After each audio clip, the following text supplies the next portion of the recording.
Right now, I want to turn the attention back to the NBA. Bringing our next guest. He's a national NBA reporter for The Athletic. Mike Vorkunov, kind enough to give us a few minutes here. Mike, I'm going to start you out with a simple question. Tyrese Maxey, who is that, and how stunned should we be about what he just did last night to keep the Sixers alive? I am fully still stunned from what he did last night. Erasing a 6-point deficit with 28.2 seconds to go, 7 points in 17 seconds. He's pretty good. He was pretty good before that. He was an all-star this year, right? He's like the perfect sidekick for Joel Embiid. But what he did at MSG was just having a mini Reggie Miller moment for him. And that's how you get yourself on the national stage. And that's it. I mean, he introduced himself to the country in epic type of a fashion. The rare NBA playoff game that actually started and ended at a time when people on the East Coast are awake, which I thought was a nice shift. I was sitting in Detroit on day 2 of the NFL draft, or maybe it was day 1, whatever it was, and the Timberwolves were playing that night against the Suns, and they're literally wrapping up the draft. It's like the final couple of picks, and the game is not tipped off yet in Phoenix. I'm not saying I'm the expert on this, but if I'm the commissioner, I'm trying to get it a little bit, a few more eyeballs that are not completely asleep here. But it's been a great playoff so far, Mike. No longer involving LeBron James and the Lakers. A lot of questions about his future. He certainly did nothing to dismiss the idea that maybe that's the last time we've seen LeBron in a Lakers uniform. Based on what you know, the people you talk to, your sense around it, where do things go from here for the Lakers and LeBron? I think the whole LeBron thing every offseason for the last few years kind of goes through in stages, right? You have the cryptic period where he's a little playing coy with everyone about what he'll do the next year, the year after that. It's also partly, I think, part of a leverage that he has, right, which is to try to get the Lakers to do something to improve the roster. And we've seen this, I think, for the last 3 off seasons now since the Lakers won the title in 2020. I would be surprised, I think, if he's not back with the Lakers next year. He's got a player option for the 24-25 season. He can make a lot of money. They can offer him the max, I believe. He's got a great situation. Obviously, LA is where he's stationed now with his family. And everything like that. And it remains the place that he has seemingly wanted to be for a while. But with LeBron, you can never really count anything out. He's always got a chessboard in his head that only he can see. But I think it'll be an interesting one for the next few weeks, if not 2 months or so, where he kind of plays this out and hints publicly from time to time. If he does decide to come back at age 40 and play another season, and if it's not with the Lakers, Mike, what is a landing spot? Whether you've talked to people or whether it's just in your head, what makes sense for where LeBron would go? Oh, man. It's going to be a small universe of teams, right? Like it has to be a franchise that can support the LeBron James extended multiverse, basically, right? Like he is now a business all unto himself. And this is just me talking off the top of my head, just conjecture. There's always been ties with him and the Knicks. I don't know if he actually fits into their timeline anymore, right? They've got things going pretty well, and I don't know if they need to drop in a 40-year-old LeBron James into that and mess with what they're doing. The Philadelphia 76ers are going to have, I think, the second most cap space in the NBA this offseason, or are primed to have it, depending on what they do with some contracts. And he would be a great fit there, and that would be a great win-now move for them because their window is right now with Joel Embiid about to turn 30. So those are 2 teams that kind of jump out to me if you're thinking about potential landing spots. But again, you're talking about LeBron James. He'd have to move across the country, go back to the East Coast. There's all of these qualifiers that you add along to it as you're playing this kind of what-if game.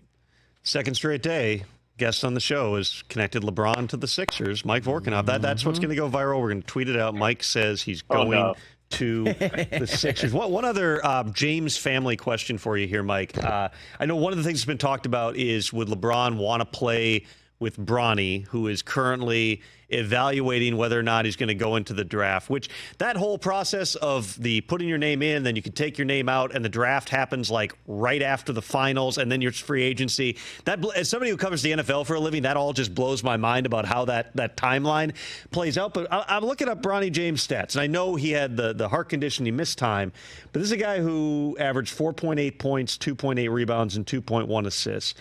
When you talk to NBA people, scouts, GMs, What type of prospect is this? Is this a lottery pick, a very high pick? Is this somebody who is going to get the LeBron James bump in some way if it's the Lakers who are drafting? What type of prospect is Bronny James?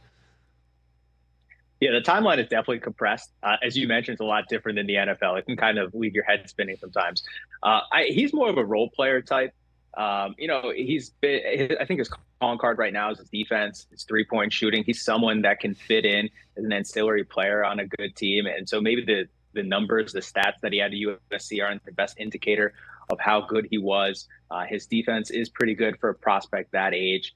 And he has to decide whether he goes back to college or whether he goes to the NBA and tries to make the leap. The transfer portal now, this whole transfer portal / entering the NBA draft dance it's a bit of kabuki theater from time to time. Sometimes guys are in there because they want to get more money and NIL from teams. Sometimes they're earnestly trying the NBA draft to see where they might go. I think LeBron James, for Bronny Jr., I don't think it's as big a concern in terms of what his NIL earnings might be.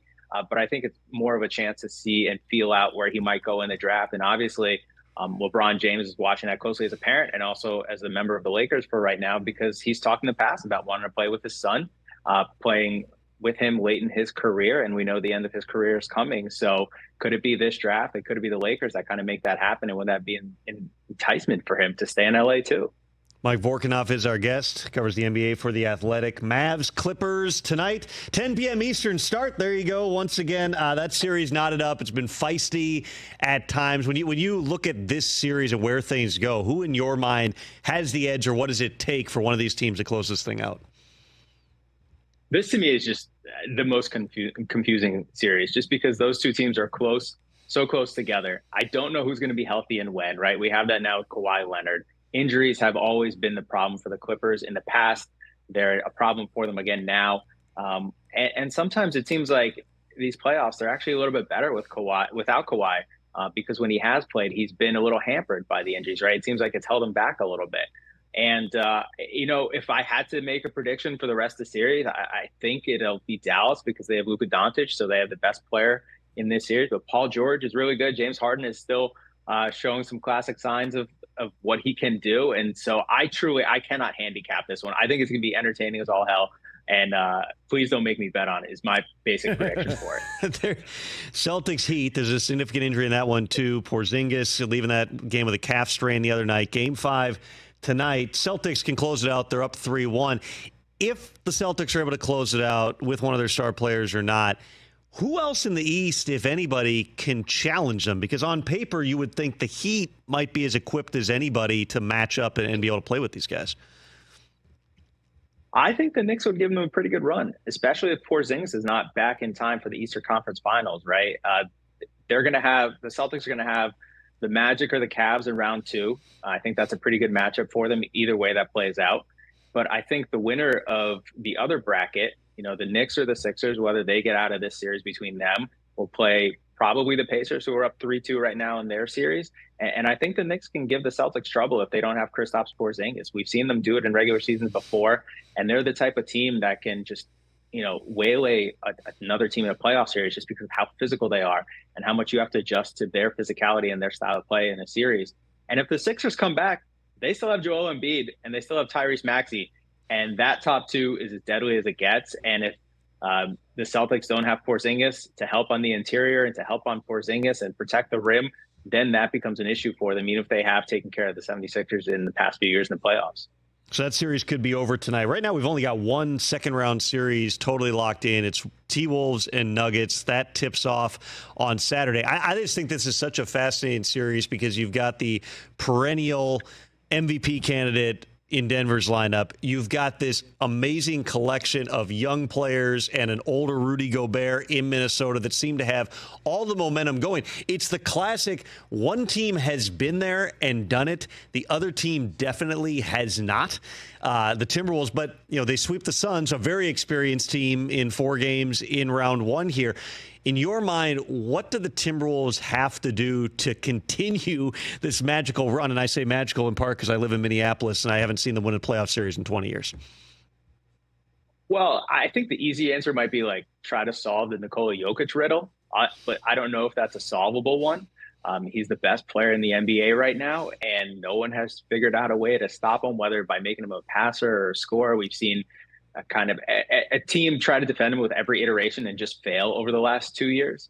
I think basically it comes down to having Anthony Edwards play like the second best player in the NBA. Like, that's the only way I think that they can beat Denver, is if Edwards rises to that occasion, and maybe Rudy Gobert and Karl Anthony Towns give Jokic enough trouble and slow him a little bit down where they can soar past them. To me, that's what's going to make this series so great, is you're going to see peak Jokic, and I assume you'll see peak Anthony Edwards, who does not care how much playoff experience he has. He does not care who he's playing. He does not care that Denver is the reigning champion. Like, he's going to go out there and do his thing. I think this might be the best series of the playoffs just because of who's involved. Last thing for you, Mike. Appreciate your time today. Free agency right around the corner, drafts right around the corner. We'll talk so much about LeBron. What else interests you in terms of the free agent process, trades, everything else? What are the headline items as you're looking out here over the next couple of months in the NBA? Well, to me, and this is getting a little bit wonky, but, the NBA has the new CBA that they instituted this past summer. The second apron has been the big talking point around the league. Obviously, you have these very strong penalties that hit teams that are above that second apron luxury tax level, and make it hard for them to do trades, freeze their first round picks 7 years out. All this stuff that scares owners and is supposed to scare fans and executives. And I'm curious to see whether the teams that are approaching that second apron or over that second apron really care, or they ignore it. Because if there's a big disarmament across the NBA, if teams are going to start reacting and acting in fear of that second apron, we could see a lot of movement amongst the high spending teams in the league. We could see them lose top free agents. We can see them trade away big contracts. And if that happens, what is the trickle down effect of that going to be? Like, are we going to have a mass movement of star and players and very big contracts across the league like we haven't seen in a long time? I don't know how teams are going to approach that. I think there's disagreement from maybe executive to executive on what the best approach is. And I don't know what the answer is, but that to me is what I'm looking for, is to see, like, how are teams going to approach the second apron problem, and what kind of chaos will that wreck across the league this offseason? A lot of chaos to come, Mike, over the next few months here. Best of luck with all that, man. We really appreciate the time. Yeah, thanks for making me neurotic about my schedule. That's Mike Vorkunov. He'll be a busy man here over the next few months. You can read him at The Athletic. Follow him on social media at Mike Vorkunov. Catch the Rich Eisen Show every single day on the Roku channel, 12 to 3 Eastern, for free.